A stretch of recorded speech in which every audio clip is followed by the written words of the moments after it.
एक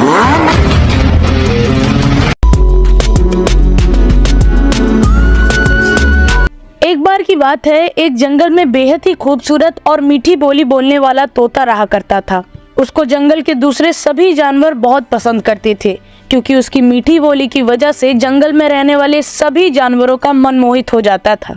एक बार उसी जंगल में एक शिकारी आ जाता है, और जब वो शिकारी भी तोते की उस मीठी आवाज को सुनता है तो उसे भी वो तोता बहुत पसंद आता है।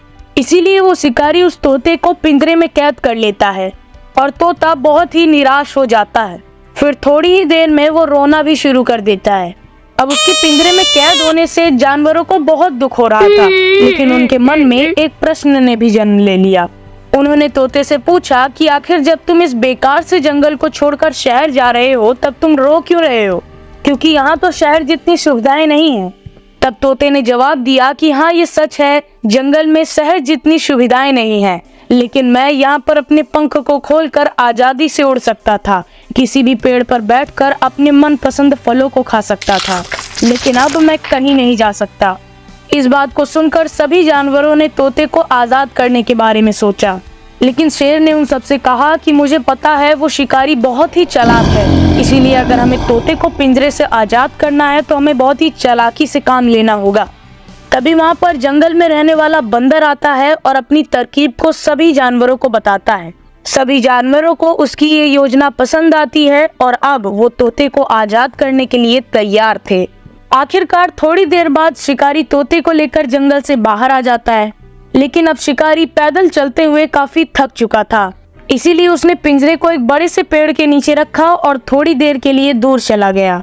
और मौके का फायदा उठाते हुए बंदर उस पेड़ से नीचे आकर पिंजरे को खोल देता है और तोता आजाद हो जाता है। तोता आसमान में उड़ते हुए वापस जंगल में आता है और सभी जानवरों का शुक्रिया अदा करता है। कुछ दिनों बाद उड़ते उड़ते तोता दोबारा से उसी पेड़ पर आता है जहाँ पर शिकारी ने उसे कैद किया हुआ था। उस दिन वहाँ पर उसे एक ऋषि मुनि दिखता है जो कि तपस्या कर रहा था, इसीलिए उस साधु की आंखें भी बंद थीं।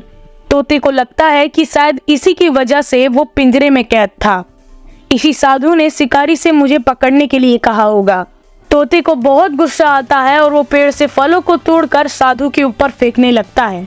चोट लगने की वजह से साधु की आंख खुल जाती है और वो ऊपर देखता है। तब उसे पता चलता है कि एक तोता उसे फलों से मार रहा है। साधु तोते के क्रोध का कारण पूछता है। तोता उसे सारी कहानी बताता है, लेकिन साधु निर्दोष था। जब उसने ये बात तोते को बताई तो तोते को बहुत ही दुख हुआ, क्योंकि उसने एक निर्दोष को बहुत बुरी तरीके से घायल किया था। इसीलिए वो तुरंत ही अपने हमले को रोककर साधु से माफी मांगता है। इस कहानी से हमें ये सीख मिलती है कि जो भी फैसला हम लेते हैं उसे हमें सोच समझ कर लेना चाहिए। कभी भी निर्दोष पर हाथ नहीं उठाना चाहिए, बात को पहले समझना चाहिए और गलती हो जाने पर माफी मांग लेनी चाहिए। वीडियो पसंद आया हो तो वीडियो को लाइक और चैनल को सब्सक्राइब जरूर कीजिएगा।